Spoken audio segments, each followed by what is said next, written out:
Konnichiwa. My name is Kate Stewart, and my focus at the Linux Foundation, as we've just heard, is how we can help embedded open source systems become more secure and be dependable, which is a part of the security is needed. So thank you very much to the organizers for accepting this talk, and for those of you who have come to see me first thing in the morning. I very much enjoyed this event, so thank again to the organizers. Zephyr was one of the first projects I started working on when I got to the Linux Foundation. And we've been trying to use it to demonstrate best practices as we've been going along. And so working with open source and security, and this talk is about some of the practices and what lessons we've learned along the way.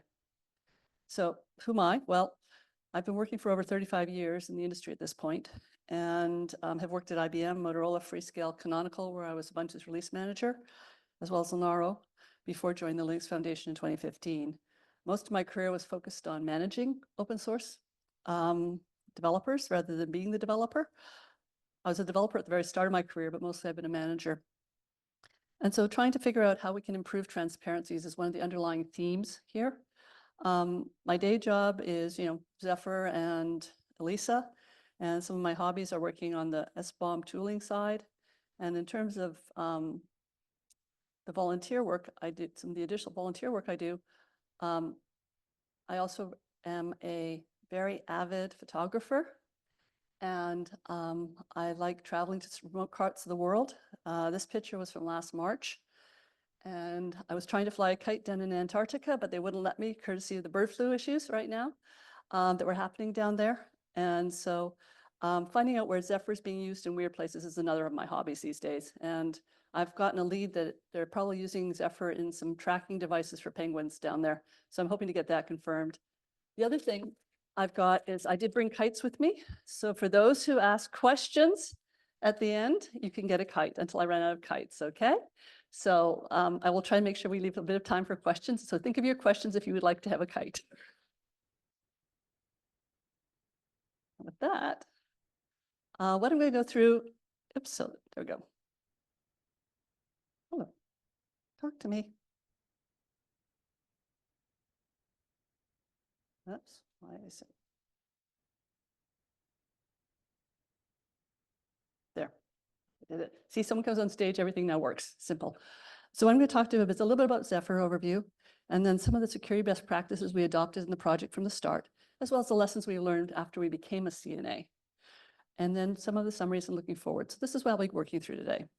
So show of hands, how many people have heard of Zephyr before this?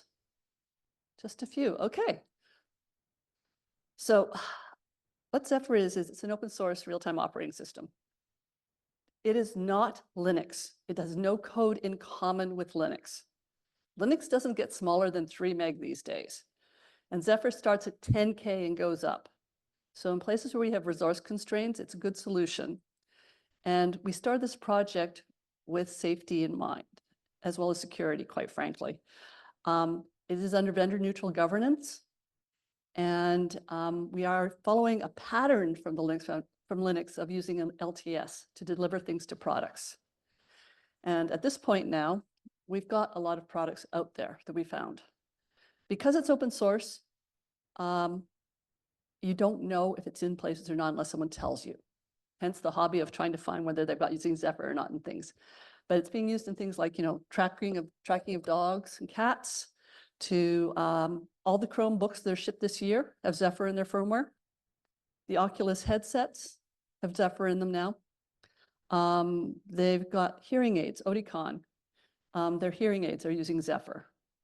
So it is there when the resources are important and people are finding it a useful solution. It's also in wind turbines. So you see it's spanning quite a range at this point. And there's over 700 boards in the code repos that are there. So there's a lot of, if you've got something at the home system, like a board you're playing with at home, there's a good chance there may be a Zephyr port for it.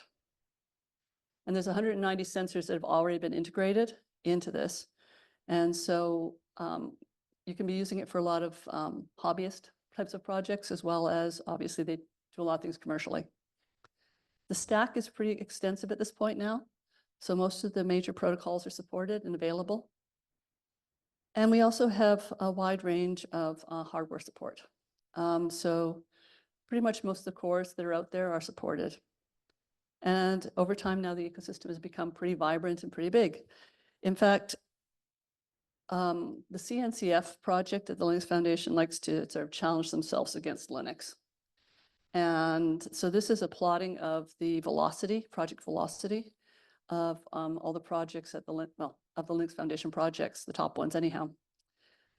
And you'll see now that Zephyr is the 5th most active project at the Linux Foundation. And we just started this like 8 years ago. So it's had a tremendous amount of growth. We're close to Kubernetes, but we are certainly moving forward. And if you start looking on GitHub, you'll see our stats. And from the stats, you see we're getting close to 100,000 commits out there.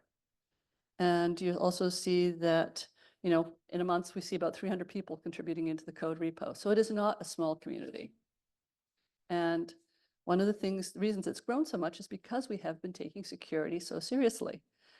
So 3 commits an hour. Sorry, I forgot to put that in there. That's what those stats are like. So imagine this rate of change. 3 times every hour, there's a new commit going in to the code base. And we want to make sure we have security here. Okay, how are we going to do it? Well, the way we're going to do it is by taking this lesson from the Linux kernel, which is using an LTS methodology. So every 2 years, we spin out a release that's meant for products. And the LTS, and that's where the security fixes will get backported into, but we also put them in mainline first. So we basically are working things in that fashion, and it seems to have been working for us now for the last several years. And a subset of that is what we take through certifications. So we're working on a safety certification right now for 61508 and 26262. And we're also going to be working on some of the security certifications. So this is kind of what we're doing. But like I say, the LTS is product focused. It doesn't have the latest features, but it does have the security updates. And so our PSIRT team works with this and the maintainers to really help make sure that we are keeping up to date with issues that have been found. So what are these security best practices I've been talking about? Well, we started on focusing on security right from the start. This is a snapshot of the project's governance document. It's our charter. And we defined a security committee before we even launched the project. So we were determined that we would have security and we would have safety. So we had committees formed from our members that would focus on these topics. And then about a couple months after we launched Zephyr, there was a new project that got launched called the CII Best Practices Badge, which is Core Infrastructure Initiative. And this badging program, it was a set of best practices for doing secure software development. And you could publicly document and assert what you're doing so people could understand it. And we found it actually gave us a really nice framework for improving our security posture by filling in these things. Most of the stuff you could do easily enough within the first little bit, but then there was things that were more sophisticated and we had to work it for them. So the best practices badge, it's like for production OS. It's, you know, open source. It is not just theoretical, it's actually do it. And it's a self-assertion, it's no cost. And it's been around now since 2016 as well. And so there's about, you know, there's several thousand projects that have gone through it and have to some level of degree. It switched over to being part of the OpenSSF when the OpenSSF project started off recently. And what it's got is it has various badging levels. When we first started, there was just the passing. And then a couple years later, they added the silver and gold. And so each of these levels has different criteria and it has different sort of things that you have to do in a certain information instead. So it's a way of asserting publicly what your processes are for a project level. But this gave us a lot of the framework that we eventually needed to become a CNA. So if you were trying to do the right practices, lining up with this we found was a good starting point for doing that. And so we initially launched this, starting working on this in 2016. And the badging program, like I say, started 3 months later. And so most of it was straightforward, like about 75% was straightforward. We got through it pretty quickly. And we got early in 2016, we got to be passing. So we felt, okay, we've got it, we're good. And this also gave us a good framework for the security documentation we needed to do as a project. So the information was certainly there and we've just made it public. But then oops, we stopped passing. What happened? Well, we had changed our infrastructure from Jira to issues in GitHub, and Garrett over to GitHub as well. And we hadn't updated our documentation. And it flagged it for us because they were automatically checking behind the scenes on these links. So we basically went, and I quite frankly took that as an indicator that I'm going to take this more seriously. Thank you very much. So we got ourselves back to passing again. And we started to decide to try for the next level, which had come out by then, called Silver. And so at that point in time, we started looking around going, okay, well, we've got most of what we need here. Maybe we can become a CNA. And so we want to manage our own vulnerabilities because it was a small project initially. There was no large organization like, for like Linux, you've got Red Hat, you've got SUSE, you've got a variety of other people that manage the vulnerabilities for their distros, but we had no equivalent of that. So we wanted people to be aware of what was actually happening with Zephyr. And we also wanted to make sure that we were doing the right best practices. So part of this was, okay, let's see, can we actually do this? And what do we need to do this? And so, we reviewed our docs and we looked at some of the issues there. And we also looked at maybe creating some new mail lists. And then, well, at that point in time, the process was a lot simpler than it was now. We pretty much had to have a phone call with MITRE. And we went through what our scope was. And then we put it all into email and mailed it into them. And then we became a CNA. So since 2017, we were listed in the MBD as a CNA for an open source project. Most of what's there right now is companies. We were an open source project and it's volunteers from our security committee that were actually managing this.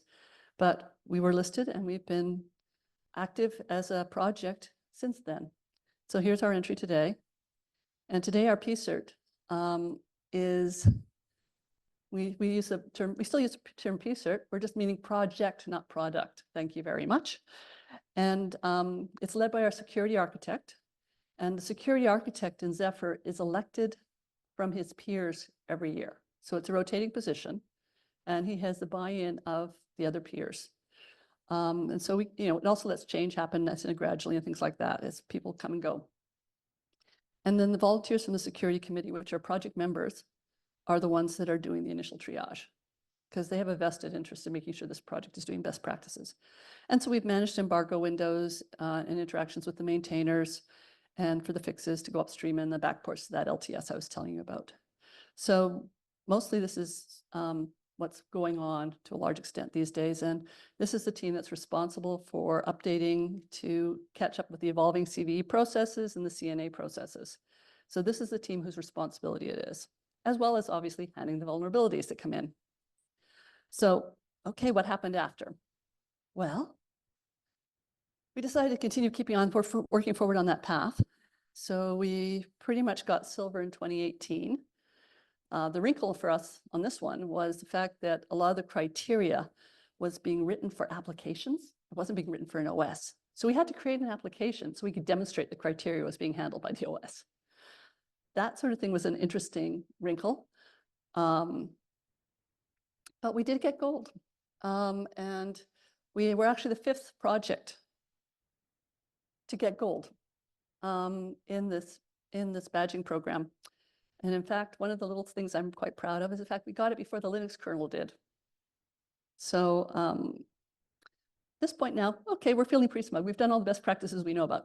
We're good, ha ha ha. Then we got bulk security report. So NCC group, someone had contracted with them to do an investigation on Zephyr. And they came up to us and they told us about it since we had a CVE, we had our CNA, and they said, oh, you've got 26 issues. Well, oh, really? Okay. Well, some of these critical and high and medium ones, they put into the Jira system, which was our system at the time. And then we started tracking them and pretty much all were addressed. And after the embargo, everything was put out in a vulnerability report from NCC. And most of these issues they found resulted in 1 or more CVEs being reported.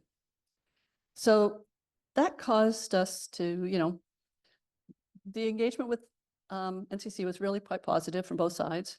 And most things were fixed in a reasonable time. We had to disable, we recommended to disable one thing we couldn't fix.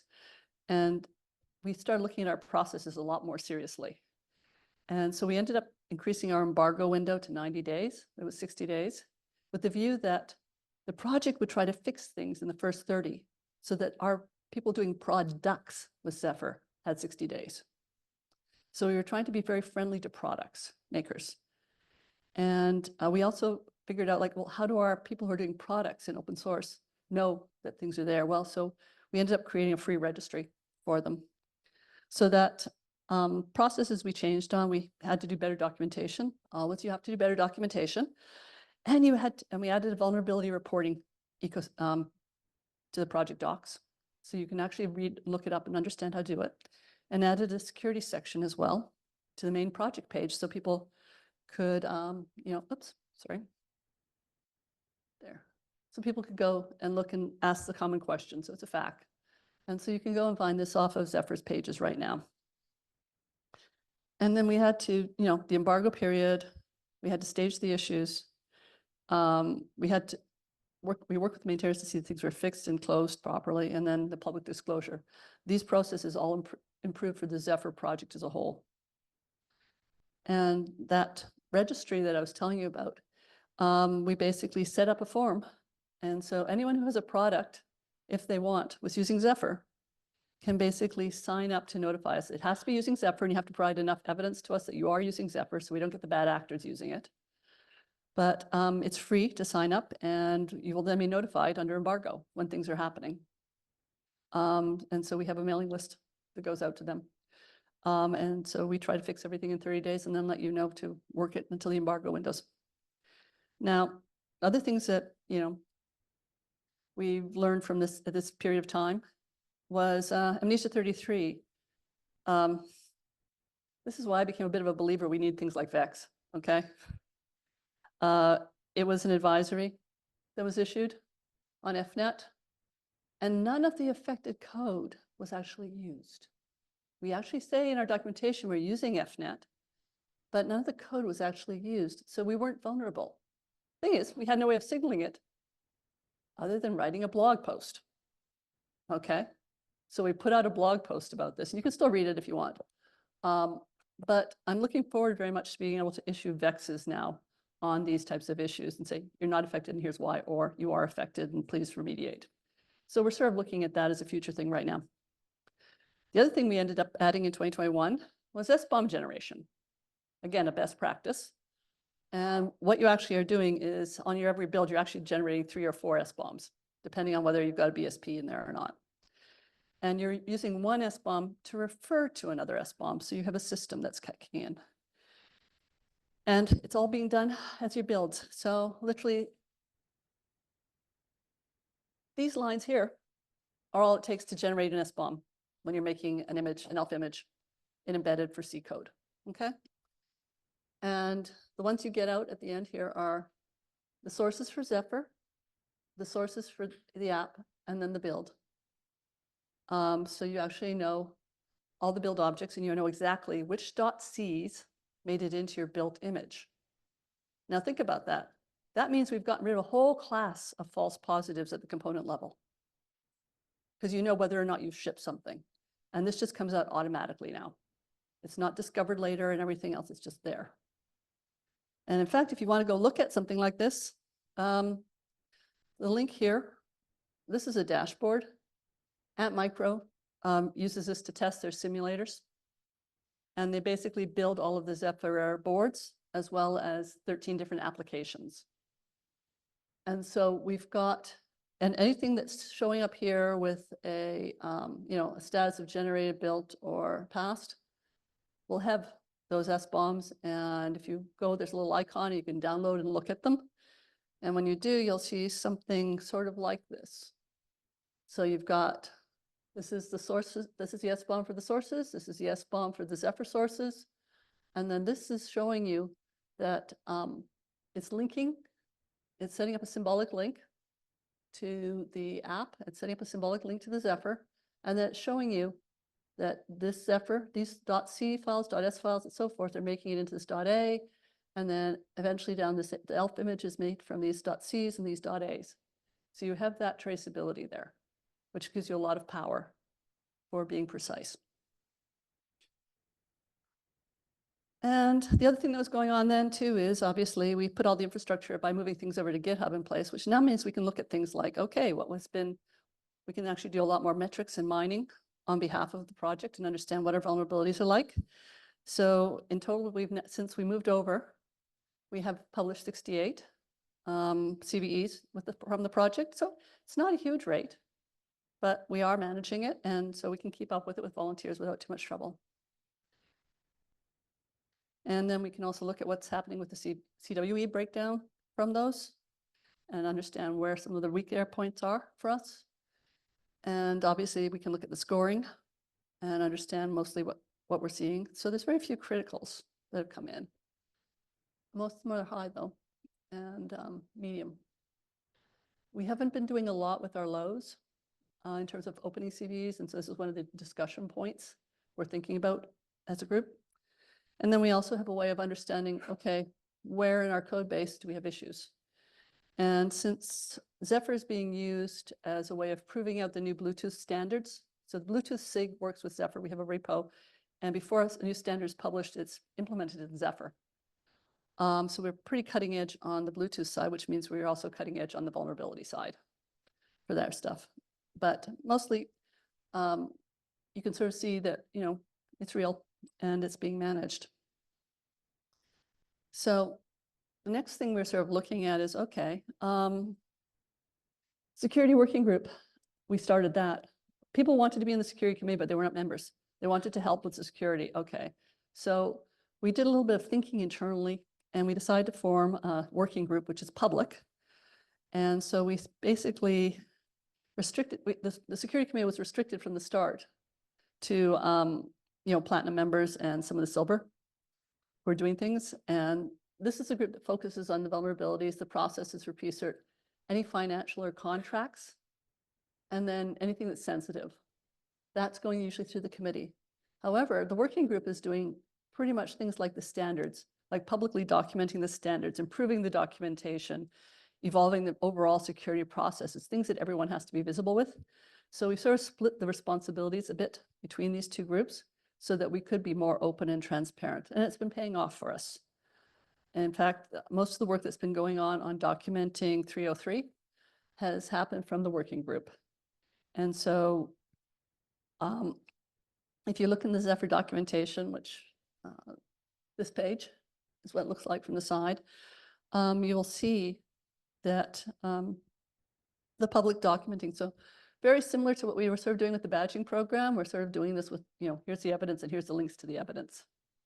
We're going after some of these standards. So if someone wants to take it through and pay for it from a certification, they've got pretty much most of the materials they need right there. And we found that, you know, doing these types of exercises as a committee and group helps with improving the quality for everyone, because we learn new things each time we go through this type of exercise. And we have been keeping the badging accurate too. We just finished doing a review to make sure nothing had shifted with some recent infrastructure changes. So that's kind of where we are right now as of 2023. Now, last year in the budget cycle, we decided we would go forward and look at redo a security audit and see how we've been doing. So the project actually paid for this. It's not cheap. It's not cheap at all. But we got our board to agree. The security committee went to our board. That's why I say the security committee cares about the finances. They have to be the ones to approve these things. And they basically got it approved, and we basically went forward with it this year, earlier this year. And actually they only found 3 issues and they were all low. 2 were low and 1 was informational. So quite a different picture than the last time we went through an audit with them. And so some of the lessons we learned from doing this exercise ourselves was, you know, defining the scope was hard. There was a lot of discussions back and forth on that. You know, and we were focusing on making sure that the stakeholders had what they were going to need out of it and the future proofing our code base, because we're coming up with an LTS later this year. And the threat model actually proved out very useful for us in this discussions. It helped guide the audit process. And then, you know, this all pretty much, we use a lot of we enable a lot of modules to be done. And some of that is a weak point for things right now from the security perspective, if people are making leverage of them. But, you know, the identification and remediation of low-level issues was, you know, it just keeps helping contribute to a more secure system, and it increases people's confidence when using Zephyr, which is part of the reason to try to do this type of thing. And the recommendations that came out of the report pretty much align with some of the Zephyr plans we already had in play, which is more fuzzing of the libraries and the subsystems. So you'll be seeing more of that happening later this year and into next year. And if this sort of thing is interesting to you, Flavio, who is the security architect for Zephyr right now, and David Brown gave a talk 2 months ago, and the YouTube video is up there, and you can listen to them talking about more of the details of this audit exercise that they did. And so with that, that's kind of bringing me to, you know, what's summary and looking forward, what's happening right now. Well, as you can sort of see, the best practices, you know, we've pretty much been adopting them bit by bit. Security doesn't happen immediately. It happens over time, and it happens with sustained effort. And this is what this is documenting, and that's how come Zephyr is partially so successful. It's because we have been paying attention to security. And we have been trying to do the best practices whenever we can learn about them. But, you know, as you can see, we're doing something different every year, and we're continuing to refine this process bit by bit. And so from, you know, we started the project, we launched it, we had that first security committee meeting happened the same time we launched the project, okay? It was literally right then and there we had that first meeting. The coding practices got documented publicly. We became a CVE and numbering authority. We got our gold badge by documenting these processes publicly. And then we started doing, you know, we improved our vulnerability management process and introduced better ways for products to work with it. And then started doing the SBOM generation automatically too. And then the infrastructure transitioned to GitHub so that we could interact with the rest of the code base and the vulnerability reporting infrastructure better. And, you know, the security working group was formed to improve the transparency, because transparency is very important to getting buy-in from maintainers and others. And then we're working on self-attestation and doing the audit. So you see, step by step is we're learning lessons as we go along. And we still don't know all the things we're going to learn. So, you know, practices are going to continue to evolve. And, you know, right now the team is focused on doing some cleanup, I guess is what we could say, in terms of making sure that there was a couple things flagged in an audit, and we're going to get those sorted, as well as, you know, the new APIs are helping us with the data and so forth. And the effective monitoring of the vulnerabilities is under investigation as well. We are continuing to leverage automation. We've got Coverity scans that have been going on since pretty much the start of the project. We're adding MISRA scanning into each of the builds. We're adding more and more of the rules bit by bit, and at some point in time, we'll just make it so that you have to pass MISRA before you can get checked into the repo, which will give us a good base for having that quality level on our coding guideline side. And, you know, some of the other things, we're now getting the CLang compilers working, and there's a whole suite of fuzzing tools we'll now start to be able to deploy here to check again. So there's all these different ways we can keep on hardening the code, and we're start working on it bit by bit. Some of the challenges we have are ramping people into the space.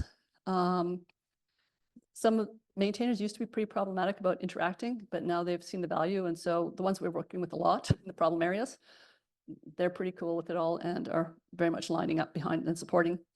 But people coming in as volunteers, it's fine to find some smaller tasks, and they have different practice, different training background. Same way at the start, we had different people all coming with different perspectives. We still see that. So getting more standardized training is certainly a focus for us. And so if you're interested in learning more, I've got some links here, and you're welcome to, you know, join the security working group. We had a cut off on that one, but anyhow, in the slides in the PDF, you should get the link if you want to look at them. But you can basically join the security working group. Anyone can join it if they're interested in monitoring what's going on and being talked about. And there's meetings every 2 weeks to join in. And with that, I guess I'm going to say, do you guys have any questions? I have kites.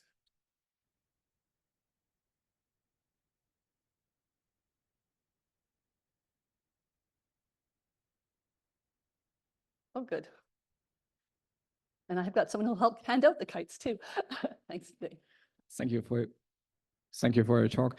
One question though, regarding automation. Have you already looked into machine-readable security advisories? Yes, yes, we are looking at those, and we've started looking at doing the machine. That's part of the infrastructure we're trying to work on improving. And so, yeah, it's work in progress right now. All right, looking forward. Thank you.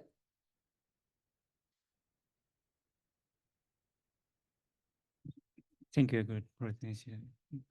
My question is, if these appliances are compromised, can we forensic ourselves? Can we get image of these OS or get logs? So so the thing is, we have to remember that Zephyr project is one remove from the people putting those devices out there. And if that device is compromised in some fashion, the first line of defense is the product people selling you that. However, if there's an issue inside Zephyr, hopefully they're telling us about that issue so we can update it and give them a fix so that things can get reflashed or updated in some fashion. There's a lot of infrastructure in Zephyr for deploying to fleets and deploying wider for updates and things like that, but there are some restricted devices that if they're compromised, sometimes the solution is send them a new one because it's very small. Like I say, Zephyr is very much designed for places that Linux doesn't fit. And that means, very small memory, very small, power consumptions, things like that. But good question. Yeah. I've got 3 more kites. Oh, good. Hi, very good talk. 2 questions. One is, on the code you have C, and if not, what are the upsides or downsides you could see with that? So the code is C, okay? And the upsides are it's efficient. We find a lot of people who work in Linux are comfortable working with Zephyr. So we get a lot of quality contributors to the project. The downsides are obviously the same sorts of problems we have with the C language in general, which is why I'm looking forward to having more tooling, automatedly being able to run things. Okay. And so, yeah, memory, subsystems, those standard areas and the overruns. Okay. Second question, have you ever come across a situation where there was a CVE under embargo that affected others as well as you? And how did you deal with that? Because you have this special thing going on with keeping it internal for 30 days and then internal/sharing with particulars after these 30 days? Right. So there was that whole Amnesia 33, for instance, there's a lot of people in the embedded industry affected by FNet issue. We have not seen us being like an FNet equivalent yet, but the day will come probably when something will happen like that. And we basically, by having a restricted mailing list and setting the expectations up front before people are even signed up for it, they know that they've signed up for the terms, and quite frankly, if they violate the terms, they're dropped because it's a free service. So doing things upstream first is our mantra. We get things into the main repo if there's an issue there, and then it's backported. And mostly that's been working for us so far. Like I say, I don't know what I don't know yet. Okay, and I suspect these scenarios, like where someone might be multiple people, I think we've got like almost 10,000 forks of Zephyr. So there's that many projects out there and things happening. So it's a good portion anyhow. And at some point in time, Zephyr will be a component where there's, those issues, and we'll learn about it and we'll let people know. But those who haven't signed up for our mailing list, we can't let them know because it's upstream. So we'll probably work with our root for anyone to detect things like that. But if you've got ideas on how we can improve things proactively, I'm very interested in having that discussion. Okay, thank you so much. Thank you.